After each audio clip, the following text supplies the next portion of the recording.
Ha causado gran controversia en la opinión pública las reuniones y acuerdos que han tenido los 4 obispos de Guerrero. Reuniones con grupos delincuenciales, como la familia michoacana, los tlacos y los ardillos.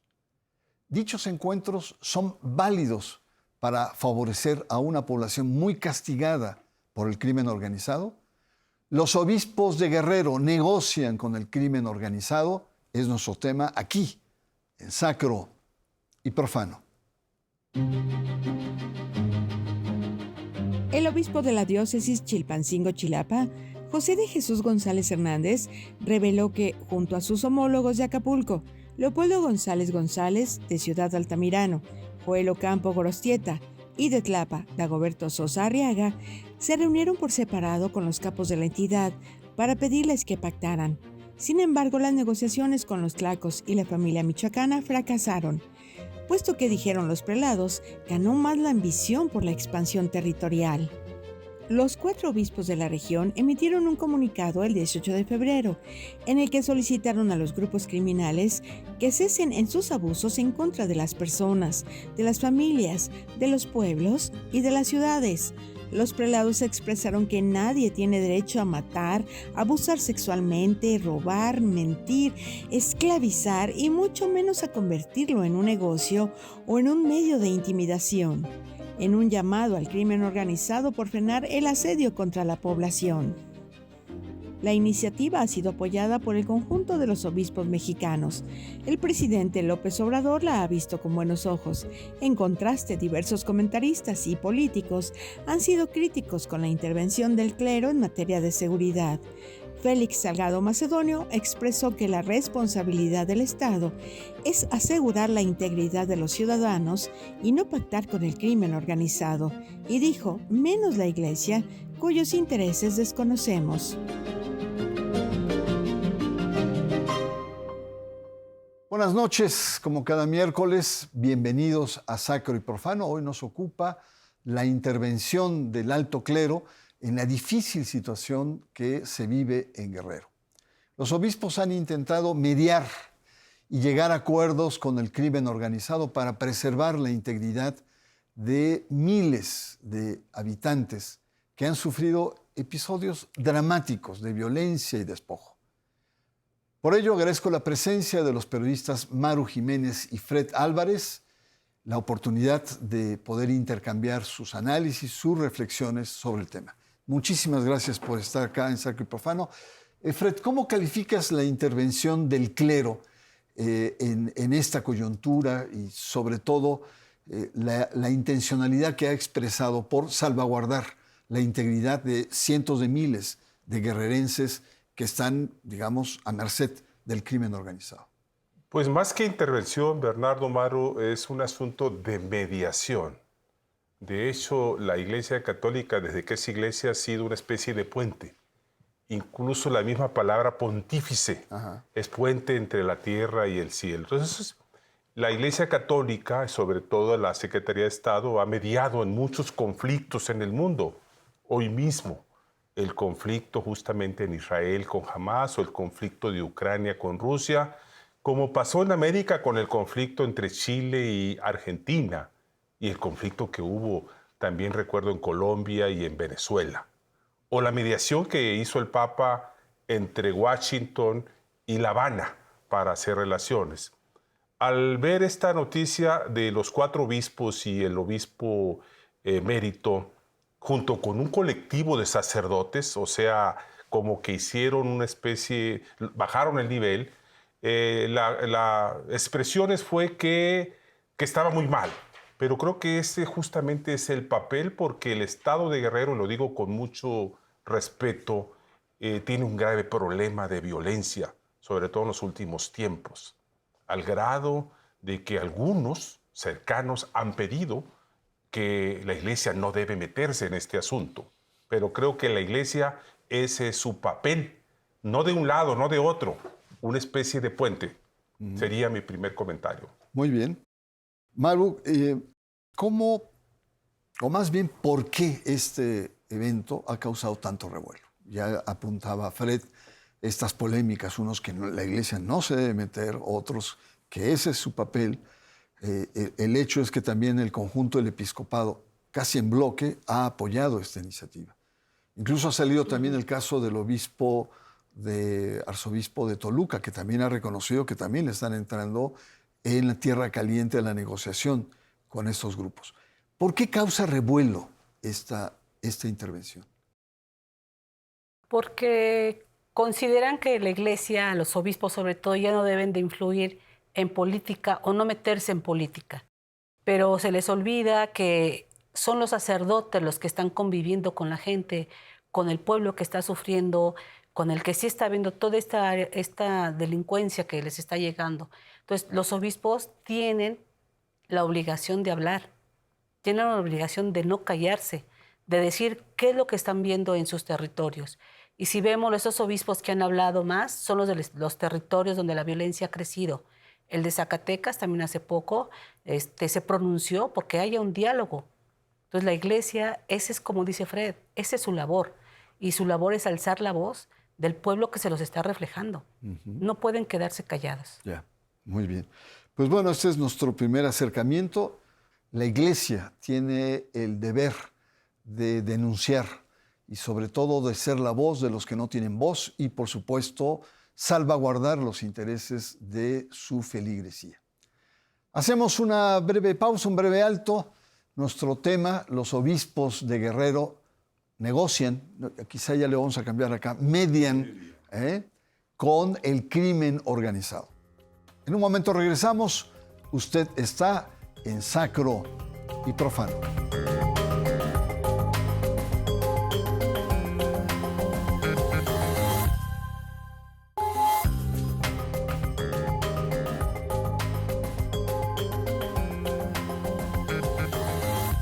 Los obispos median en Guerrero la situación dramática que está viviendo la entidad. Estamos conversando con los periodistas Maru Jiménez, Fred Álvarez, y hay que decir que estos encuentros no son nuevos. En la historia reciente de la Iglesia, y si nos remontamos todavía más atrás, encontraremos vínculos o este tipo de iniciativas.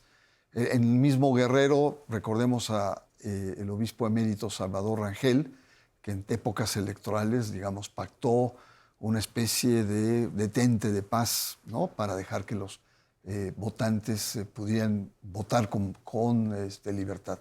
También en Toluca, el arzobispo Maximino Martínez revela que ya dialoga con sectores del narco para pacificar la tierra caliente, sobre todo con el sector de la familia michoacana. Y en fin, muchísimos otros casos más que se remontan a 93, 94 con uno de nuestros personajes favoritos, Fred, que es Prillone, cuando recibe a los hermanos Arellano Félix y así yo pondría, entre comillas, media con Salinas de Gortari, acuerdos tal. Ahora, el problema, Fred, es que si nos remontamos y nos ponemos estrictos en términos legales, la Constitución prohíbe que la Iglesia intervenga en este tipo de asuntos. El artículo 40 habla evidentemente de Estado laico y el 130 plantea que la Iglesia no debe meterse en asuntos de Estado, que es un delito. Entonces estamos hablando que son acciones reconocidas socialmente, pero también son acciones metaconstitucionales. ¿Cómo ves esta disyuntiva? Bueno, sí tienes razón en esos artículos, pero la Constitución es muy flexible. El 24 dice otras cosas y habla de la libertad, y el primero constitucional habla de que nadie puede ser discriminado. Finalmente, los obispos o los ministros de culto, como lo marca la ley, pues son ciudadanos comunes y corrientes como nosotros, que los hemos colocado ahí, dirigido a uno de los grupos religiosos, los católicos. Pero la mayoría de ministros de culto, Maru, Bernardo, son de otras denominaciones. La mayoría son no católicos, podríamos decir. El asunto de colocarlos ahí, bueno, pues están, y es su papel. La Iglesia Católica llama también a las urnas, llama también a la tranquilidad. Tú hablabas del caso Prillone y esa reunión fue privada, privadísima. Se soltó porque hubo después un comentario y además fue un grupo, no los demás grupos. Tengo entendido que en el caso de Guerrero son por lo menos 3 grupos. De 19 grupos delincuenciales, Maru, Bernardo, que hay en Guerrero, sin contar a la delincuencia desorganizada. Creo que es positivo. Creo que la prohibición, pudiéramos decir, se puede hacer un lado y de hecho es una especie de que tuvo hasta el aval del mismo presidente de la República. En una conferencia mañanera comentó que él estaba de acuerdo con esta mediación, que ocurrió a finales de diciembre. Estas charlas se da a conocer prácticamente un mes y semana después. ¿Por qué? Bueno, pues porque había que sacarlo en ese momento antes de que fuera demasiado tarde, creo así, Bernardo Maru. Maru, el tema es si es válido o no que, claro, el artículo primero plantea libertades, el artículo 24 que habla sobre la libertad religiosa, pero también recuerdo, todavía está el gobierno de Zedillo, cuando el gobierno salía a sacar la tarjeta amarilla al clero cuando se pasaba, lo que se llamaba, tú estuviste en gobernación, sí, un apercibimiento, ¿no? Sí, es decir, el Estado estaba muy celoso del comportamiento político y bastaba una declaración, no acciones como estas. Sí. Cuando Norberto Rivera se preguntó si era válido la guerra justa cuando un Estado no cumplía sus deberes, ¿no? Y ahí, bueno, es válido desde el punto de vista jurídico, desde el punto de vista ético, desde el punto de vista social, el que el clero, que también trae una serie de telarañas atrás, ¿no? O más bien la pregunta, ¿la Iglesia tiene la autoridad con todo lo que viene arrastrando también de corrupción, de pederastia, etcétera, etcétera, de poder hacer un papel de mediación en estos casos? Considero que sí, porque, te digo, son ellos los que escuchan al pueblo. Uh-huh. Además, ahora cuando hablas de gobernación, de apercibimientos, yo recuerdo que un subsecretario de Gobernación dijo que iban a investigar exactamente al obispo Salvador Rangel cuando dijo que había dialogado con los narcos, uh-huh, que iban a investigarlo y que iban a analizar el tema. Nunca más volvieron a hablar del tema, o sea, ellos mismos lo cerraron. Uh-huh. Entonces, ahora, los sacerdotes que son los que conviven en el pueblo, ellos son los que están dando la cara, porque ellos son los que llegan también a dialogar para que les den permiso para pasar, para poder ir a unas iglesias más lejanas. El mismo Salvador Rangel lo dijo, que les ayudaron a cambio de medicinas construir 2 iglesias ahí en Chilpancingo. Entonces, son los sacerdotes los que a veces también los acusan de que pertenecen a uno o a otro bando. Ahí ellos son los que tienen que saber cómo van a mediar. Por cierto, en este campo de la mediación, el exnuncio Franco Coppola dijo que él nunca iba a ser un mediador entre delincuentes, porque los jefes del crimen organizado eran unos delincuentes. Uh-huh. Sí, es muy interesante. Y hablando del exnuncio Coppola en México, él visitó la Tierra Caliente, uh-huh, la Aguililla, que creo que lo conversamos contigo, Maru, aquí en Sacro y Profano. Y el tema era que Franco Coppola denuncia un vacío de Estado en aquella región. Y él dice, yo vengo del sur de Italia, uh-huh, del sur donde está la mafia, etcétera, y la mafia crece cuando el Estado desaparece. Sí. Y es un poco el argumento que están utilizando los obispos. Yo no sé si es por la crítica a la estrategia de seguridad frente al crimen organizado, o efectivamente lo tengan muy presente, Fred, pero uno de los argumentos de intervención es que el Estado en estas regiones ha desaparecido. Por no decir que ese es un Estado fallido en muchas partes, sobre todo en esta región de Filo Mayor y de la montaña, donde la violencia es grave. Lo que tú dices de Coppola, recuerdo que también lo platicaste conmigo. Fue aquella reunión que a la presencia del nuncio llegó la paz. Sí. Todo se paró, pero sale el nuncio y vuelve la violencia. yo comenté, debería haberse quedado una temporada ahí. Pero bueno, ese nuncio ya no está, además especialista en temas de conflicto. El nuncio de hoy, no sé qué papel esté jugando en el ¿Nuncio? caso. ¿Tenemos nuncio en Bueno, este país? Perdón, hay, no recuerdo ni su nombre no, siquiera. tampoco me acuerdo, pero ahí está, hace otro tipo de trabajos. En fin, creo que así están las cosas. Creo que sí es una falta de Estado, una falta de autoridad, un decir ahí nadie o quién manda las armas, lamentablemente hay muchos muertos. Son estadísticas oficiales. Cuando uno habla de Estado fallido suena muy fuerte, pero eso es lo que hay, es una ausencia del Estado. Aunque un senador de la República, papá de la gobernadora, dice que las cosas van muy bien y que no necesitan a los obispos. Yo diría, porque, ¿y las otras iglesias qué? Sí, claro. O algunos otros ministros de culto, como el de la Santa Muerte en la Merced, que se involucró, hizo acciones y el pobre está en la cárcel ahora. No sé si sigue en la cárcel todavía, pero bueno. Pues sí, sigue, va a punto son de ciudadanos salir. que cometen un delito y hay que meterlo. La gente cree que tienen una especie de... Como que no hay la misma vara para muchos No hay la misma miembros vara. de la Iglesia Católica que también han entrado en intercambios, en cochupos, en donativos, etcétera, etcétera. Pero bueno, ese es otro tema que creo que lo tratamos hace algún tiempo. Maru, los asesinatos de los jesuitas en la Tarahumara radicalizó la postura de los obispos y del clero frente a la política federal de seguridad, frente a la estrategia de seguridad. Y claro, están apoyando la postura de los obispos de Guerrero. Incluso el comunicado de los obispos de Guerrero, el penúltimo párrafo, es durísimo frente a la política federal de cómo atiende. Y ahí hay una confrontación que me gustaría conocer tu opinión, porque es algo en donde la Iglesia Católica ha estado insistiendo. Es como echar permanentemente sal y limón a una herida que está ahí presente.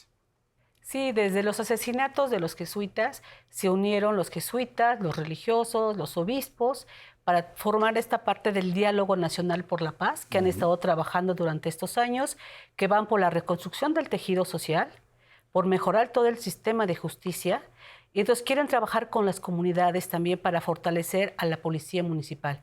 Por cierto, que los integrantes de este diálogo por la justicia no están de acuerdo en los diálogos de los obispos con el crimen organizado. Ellos quieren ir más a fondo, no nada más un diálogo donde haya una tregua a medias y en algunos lugares. Ya, muy bien. Bueno, pues vamos a una pausa. Nuestro tema, los obispos de Guerrero negocian, median con el crimen organizado. Así es que en un momento más regresamos y usted está en Sacro y Profano.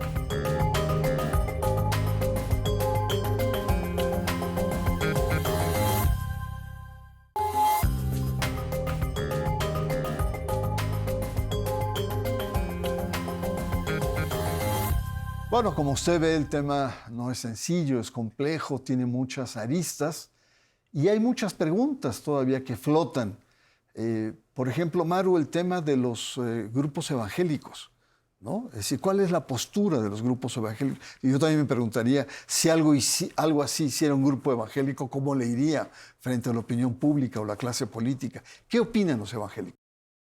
Los evangélicos de Veracruz, a través de sus pastores, han comentado que están en contra de lo que están haciendo los obispos católicos, que porque ellos la responsabilidad son de las autoridades. Quien debe de darle seguridad son a las autoridades, y los evangélicos son tajantes. Nunca van a negociar nada con el crimen organizado. Esa es su postura. Esa es su postura. Caray, pues es fuerte, ¿no? Y Fred, no es gratuito que estas declaraciones, estas iniciativas, estas mediaciones se den ya en un contexto electoral. Siendo mal pensado como tú eres, sociológicamente hablando, ¿no estaría la Iglesia también perfilándose para digamos, fortalecer su agenda de crítica sobre el tema de migración, crítica sobre el tema de seguridad, tema de las escuelas, el introducir la catequesis en las escuelas públicas, en fin, una serie de demandas históricas que no han sido satisfechas y que siempre en procesos electorales entran porque es el momento de mayor debilidad de todo el sistema. Sí, y de hecho la conferencia del episcopado sacó un video de 5 minutos y después un comunicado justamente a llamar a votar. Y si tú analizas el video, bien hecho por cierto, hay como 16 o 17 prelados que hablan, empezando por su presidente de la conferencia del episcopado, justamente a votar. Hay gente que dice que no deben hacerlo. Yo creo que sí, siempre lo han hecho.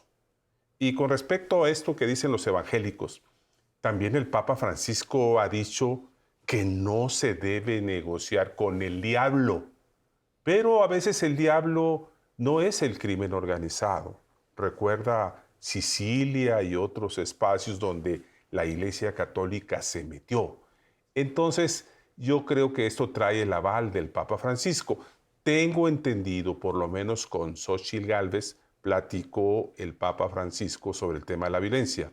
La señora Claudia Sheinbaum no comentó nada al respecto, pero sin duda, el Papa dio su aval, tiene conocimiento de lo que está sucediendo, Bernardo Maru. Pues muchas gracias, Fred, muchas gracias, Maru, por tu presencia, por su presencia para poder conversar estos temas de manera muy libre. Y ahí está, en la opinión pública, que está fuerte el tema, ¿no? Está la disyuntiva de hasta dónde. Lo que es seguro es que tiene el aval del Papa. Todos los obispos han dicho que lo han comentado con el Papa y que el Papa seguramente los respaldan en estas cuestiones. Bueno, pues estos vínculos tienen muchas aristas desde el punto de vista ético, desde el punto de vista político, desde el punto de vista religioso. Y a mí la pregunta que le hice hace un momento es, ¿hasta dónde esta iglesia, que es santa y pecadora, y a veces más pecadora que santa, tiene esta autoridad moral para poder hacer este tipo de iniciativas? Autoridad moral cuando habla del tejido social y preguntarse si ella no es también responsable del deterioro del tejido social. En fin, hay muchos aspectos que creo que merece la pena el poder seguir conversando, y las elecciones pues, nos van a dar muchos pretextos, muchas oportunidades para seguir. Yo les espero la próxima semana aquí en su espacio de Sacro y Profano.